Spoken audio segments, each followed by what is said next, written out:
For 40 years, Khaled al-Assad served as the Director of Antiquities for the ancient Syrian city of Palmyra. Until his retirement in 2003, al-Assad dedicated almost his entire career to protecting the archaeological ruins, enthusiastically promoting research, restoration and tourism. His expertise and love of the UNESCO World Heritage Site even earned him the nickname Mr. Palmyra. In 2015, Islamic State militants that had overrun the city dragged 83-year-old al-Assad into the street after weeks of imprisonment and beheaded him in front of a public crowd.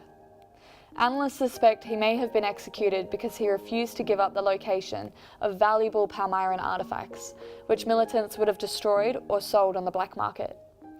The extraordinary history and culture of the Middle East is in constant contention with the instability that plagues the region. Political uprisings, rogue terrorist attacks, and civil wars have collapsed once thriving tourism industries in countries such as Turkey, Egypt, and Syria.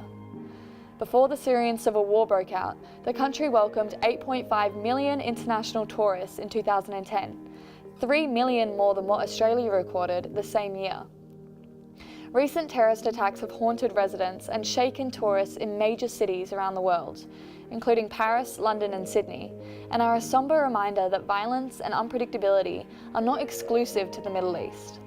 Another thing is that European countries have more resources to recover from terrorist attacks compared to Middle East countries which have lower funds to recover the tourism infrastructures. Tourism is a crucial international industry that promotes peace, cultural preservation and economic growth, accounting for 1 out of 10 jobs worldwide and 10% of the global GDP. Booming tourism industries can directly generate high-income revenue through amenities such as accommodation and attractions, as well as indirectly through government investments such as construction and marketing initiatives. Egypt particularly relies on the revenue generated by the tourism sector, which peaked at 14.1 million international visitors in 2010. However, a number of events in the years since have devastated the industry. Arrivals plummeted to 5 million in 2016, forcing many employees of the accommodation and tour sectors to search for alternative work because the demand is no longer there. The decline in visitors to attractions such as the pyramids has also alerted international body UNESCO, which considers tourism one of the most effective ways to sustain archaeological conservation. Of the 54 locations on UNESCO's World Heritage in Danger list, a third are in the Middle East, including sites in Egypt, Iraq, Palestine, Syria and Yemen.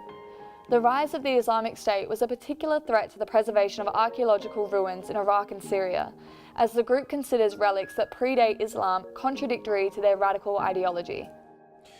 Well, it's been a massive threat. I think we're currently living through, or have lived through, perhaps the worst period of heritage destruction in human history. During ISIL's occupation of Mosul in Iraq, reports emerged in March 2015 that militants had used sledgehammers and bombs to demolish up to 70% of the archaeological site of Nimrud.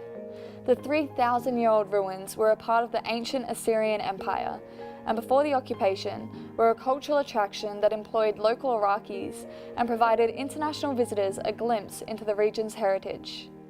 Similar fears were held for Palmyra in Syria after it was captured by ISIL the following month.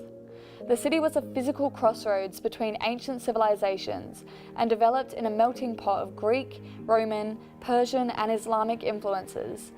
Before militants were expelled by government forces, they significantly damaged a number of 2,000-year-old sites and used others as a strategic base, carrying out executions in the Roman amphitheatre and using ancient stone walls for shooting practice.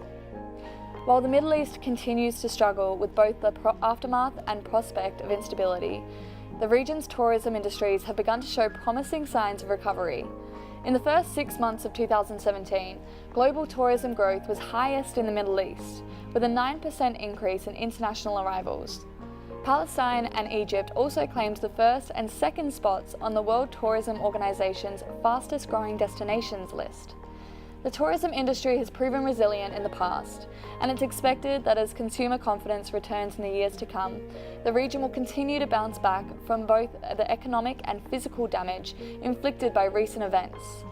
Because while it must be a magical feeling to walk alone among ancient ruins without bumping up against crowds of tourists, it's unlikely that's what Mr. Palmyra was hoping for.